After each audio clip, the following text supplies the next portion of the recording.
Hey, fantasy owners, I'm Michael Pichan. This is Tom Lorenzo, RotoExperts.com. We're back with you to debate Pick 7. And boy, do we have a debate for you. A lot of people are targeting Kobe Bryant at Pick 7. In my opinion, this is a guy that you want to stay away from. You know, a lot of fans liken him to Jordan, but from a fantasy perspective, this is not the year to own Kobe Bryant. Tom, you disagree? You feel Kobe Bryant is a guy to have this year? Well, as far as I'm concerned, he played through the finger injury last year. He's a guy who gives you 25 points, 5 rebounds, 5 assists, 2 3-pointers, gets steals, shoots well from the floor, from the free throw line. He's just an all-around contributor, one of the biggest stars in the game. And I know you're not looking at championship rings when you're drafting your fantasy team, but you are looking at consistency. And as far as I'm concerned, Kobe Bryant's been consistent. And yes, injury concerns, age, mileage. He's gone over, he's played, however many playoff games. He's been in the playoffs for the past, dozen seasons. But he's a guy who's played in the playoffs, played in the regular seasons, got that mileage, as you said, and the age, some concern, but still has not showed much of that slowing down yet.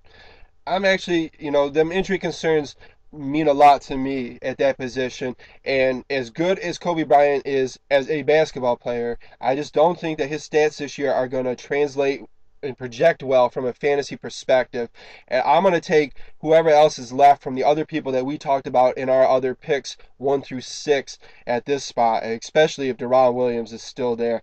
I just feel that Kobe's kind of going to coast a little bit at certain times of the year because they're eyeing another championship, and the regular season doesn't mean as much to them as it has before, especially with all the talk of LeBron going to Miami and how they're going to win the championship.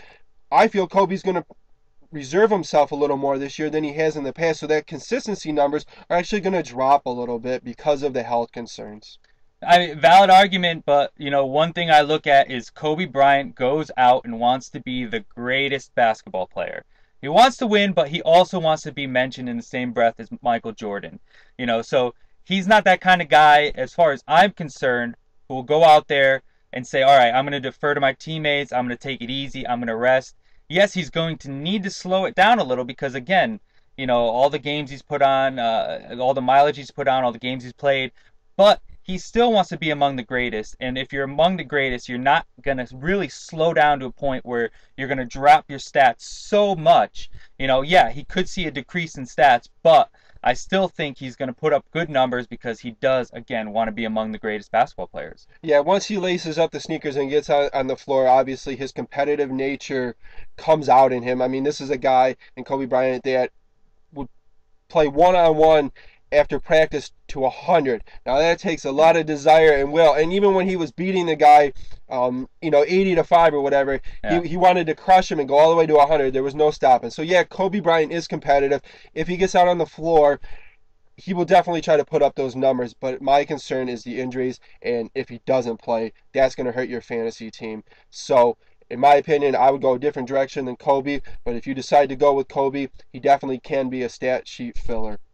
Well, I'm Michael Pichan. This is Tom Lorenzo of RotoExperts.com. Please check out RotoExperts.com in the RotoClips section as we preview all 5 positions as well as the impact players. We give you your must-haves, your sleepers, and your busts as you get ready to draft for your fantasy basketball drafts.